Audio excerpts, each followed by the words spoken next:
The village of Brant Haven lived close to the edge of the world. Houses crouched on narrow lanes like wary birds, their weathered clapboard dulled by salt and time. Fishermen's nets dried like faded flags on the harbor rail, and the town's heart pulsed every autumn with the Lantern Festival, when the fishermen's children lit paper lamps, and the whole place seemed to float on the tide. The fog came in from the channel like a deliberate hand, folding the streets into blurred alleyways and softening the angry angles of reality. On festival nights, lantern light pooled in that fog and turned ordinary people into suggestion, a face, a laugh, a shadow in movement. It was precisely the kind of weather criminals favored: close, confusing, easy to vanish into. Inspector Jonah Harker had grown up in cities where light was an enemy rather than a friend. He liked to say the fog made him honest, because it showed what people could hide when everything else blurred. He came to Brant Haven as a temporary favor to an old friend in the county force. Only 3 days, he had told himself, to witness harmless revelry and to lend a hand with crowd control. On his first night, he found the village folded into itself, the sea wind tasting of iodine and grilled fish, and a pair of teenagers pressing lanterns into trembling hands. He should have felt comforted by the ritual. Instead, when a fisherman shouted from the pier and the crowd's tempo spiked, Jonah felt a small, familiar cold, the prelude to a question that needed answering. The first body was easy to miss in the confusion, if you let the lantern light do your thinking for you. People saw the basket of linens, the loose paper, the scattering of seed-like pebbles someone had spilled in the crowd. The fisherman, Garin Pike, had been the one to stomp into the open space and point, his face white as the inside of a clam. Mrs. Bellamy screamed and someone fainted. They found the woman, a festival volunteer named Lorna Cates, slumped on the cobbles beneath the pier's bowed boards, a gray scarf looped around her throat and a smear of seaweed in her hair. There was no sign of a scuffle, no obvious defensive wound. Whoever had done this had been practiced at making violence look like sleep. Jonah knelt in the fog and watched the lanterns turn into diffuse moons, their light making the blood on the stones look like rusted coins. He asked the same questions he always did, aloud and inwardly. Who had reason? Who had opportunity? Who fit into Lorna's life in ways that others could not see? Witness accounts were immediate and useless. Everyone had been watching something else. But an off-duty constable remembered a man in a dark coat near the pier who moved with the confidence of someone who knew where the shadows kept their doors.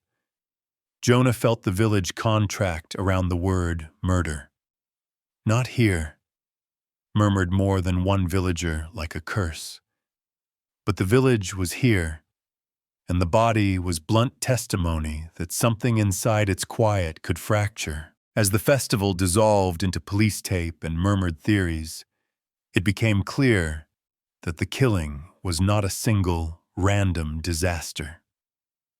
Lorna had been small, fiercely organized, one of the people who smoothed disputes between old fishing families and new cafe owners. She'd been blunt in town meetings about rights to moorings and about the developers' plans for the cliffside lots.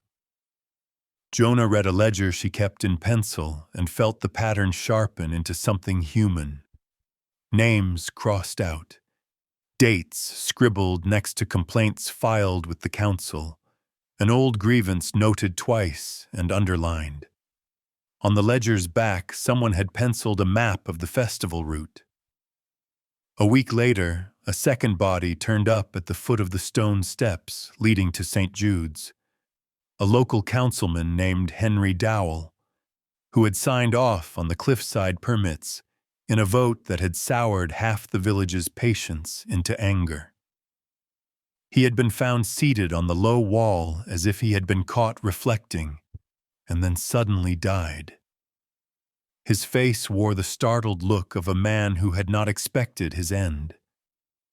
Someone had left a piece of rope knotted in a manner Jonah had seen on old maritime charts. A purposeful message, not just a murder tool. The village's mood turned from fear to accusation. Whispers threaded the lanes like smoke. The festival had always been about remembering the sea, but now the memory seemed sharp enough to bleed. Jonah's interviews revealed a village of well-shoved secrets. People who had once shared tea now traded sideways glances, and stories took the form of defensive rehearsals. "We look after our own," the postmistress said, with a kindness that pulled at Jonah's conscience. Outside, a young man spat and called for the councilman to be hanged. The local bar, the Welk, became a ledger of overheard confessions and slurred myths. Someone named Old Mara was blamed for cursing the cliff years ago after a ferry accident that had taken 3 children. Jonah found himself listening more than he spoke, because in places like Brant Haven, the language of grief was a private dialect. Truncated anecdotes, half-facts, the way people's eyes refused to tilt toward certain houses. He collected patterns. Lorna had opposed the developer's dredging plan. Henry had been seen receiving envelopes in the shed behind the marina. The rope used on Henry had an unusual dye in its fibers, a green that came from the algae beds further up the bay, not sold at the local chandleries. These were edges he could hold. He also began to understand the village's geometry. Family loyalties braided with old employment ties at the shipyard. The festival route crossing those intersections like a map laid over blood. In a small, private moment when the fog pressed against his window, Jonah allowed himself a first-person thought, brief and sharp. They'll protect one another until the cost becomes unbearable. That thought felt like accusation and comfort all at once. The third strike came with the festival's fireworks, loud bangs that made the dogs howl and the lanterns shudder. The victim was a businessman who had arrived in town 2 summers before promising investment and jobs, and then quietly buying up cottages for development. His name was Malcolm Rook, and he was found at dawn in a boathouse, his wrists bound with twine and his neck bruised from a cord looped tight. He was not from Brant Haven, and that fact shaped how people took his death. Some called it karmic equity. Others feared escalation beyond the village. Jonah watched the faces of the watchers and tried to untangle vented satisfaction from actual relief. With 3 dead, the sheriff's office pressed the county for outside help. The governor's representative arrived with a press advisor who measured every sentence like a defibrillator. Jonah felt pressure from both sides, to deliver quick arrests to calm a national audience, and to be thorough so that nothing was missed in a place where grudges were old currency. He and his small team followed a thin thread. The 3 victims had all crisscrossed paths with a single committee that had formed ostensibly to vet the festival's safety the previous year, but in practice had been the place where approvals happened, favors were granted, and, if rumors were to be believed, where certain cottage sales received a friendly wink. Jonah traced the meetings, read minutes, and cross-checked them against the ledger Lorna had kept. He found names repeated like incantations. He found an arrangement of payments disguised as maintenance contracts. Whoever had chosen to strike during the festival had also chosen to expose a network, not only killing but naming by the symbols left behind. The fog made it easier for Jonah to set a trap. He proposed an alteration to the festival parade. Narrower lanes, volunteers posted in pairs, covert plainclothes officers among the lantern carriers. The plan was both practical and theatrical. It gave the village the illusion of reclaiming its night while giving the police a chance to watch who moved weirdly when the lights dimmed. Jonah also relied on human bait. He persuaded a reluctant council clerk, a woman named Ellie Royce, to continue Lorna's ledger in secret and to show a public version that had been lost. Ellie agreed with the tremulous bravery of someone who had already swallowed grief into a calendar. "If they want to hurt us, they have to see us," she said, and Jonah noted the first-person steadiness in her voice.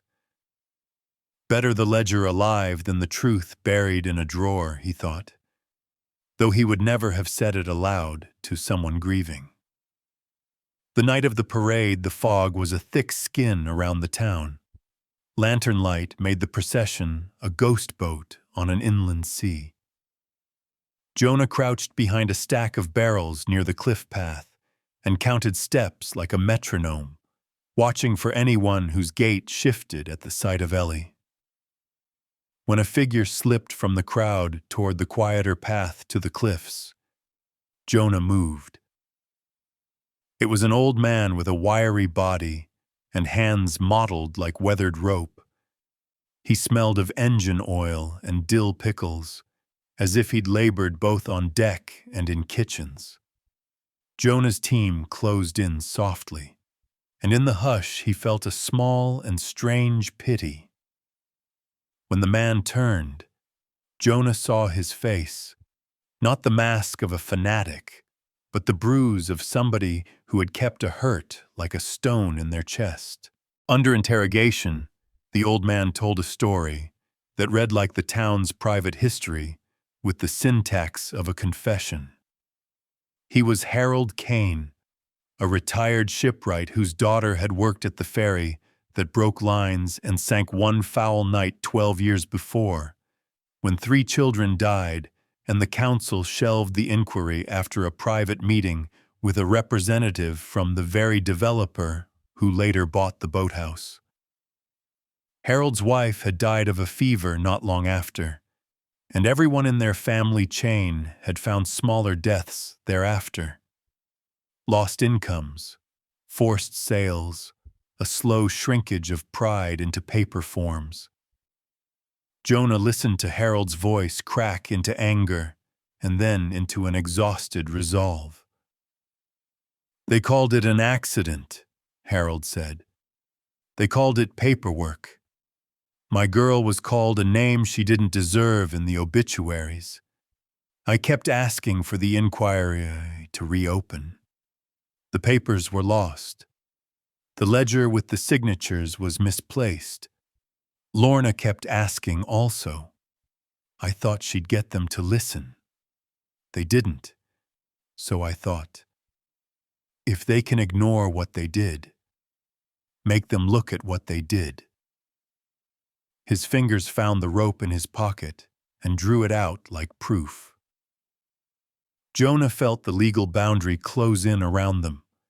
Motive was clean and damnable, but murder was murder.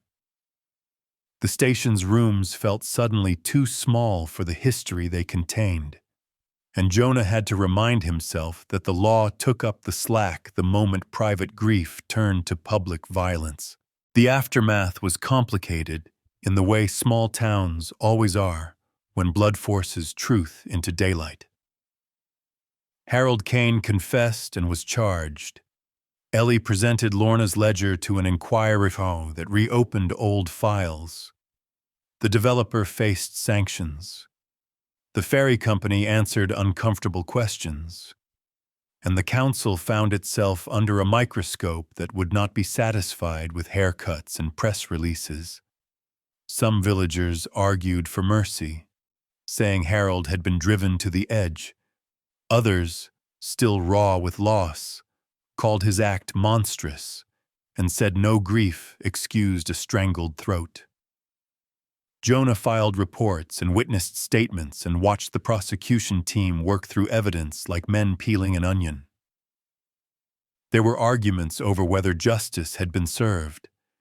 The law would punish one man, but the ledger's revelations forced systemic changes that, over time, meant oversight at the harbor, mandated inquiries into ferry maintenance, and reparations for the families of the dead.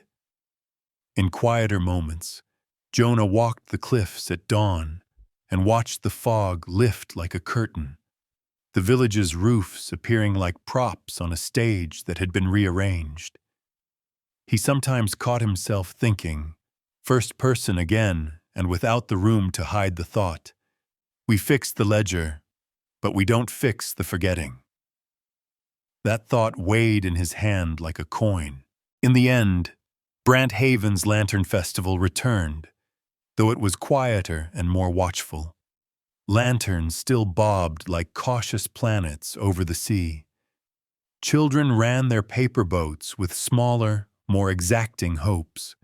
The fishermen mended nets with a new, practical thoroughness. Jonah stayed longer than 3 days by choice, not by duty. There were threads left to tie and a ledger to help archive properly.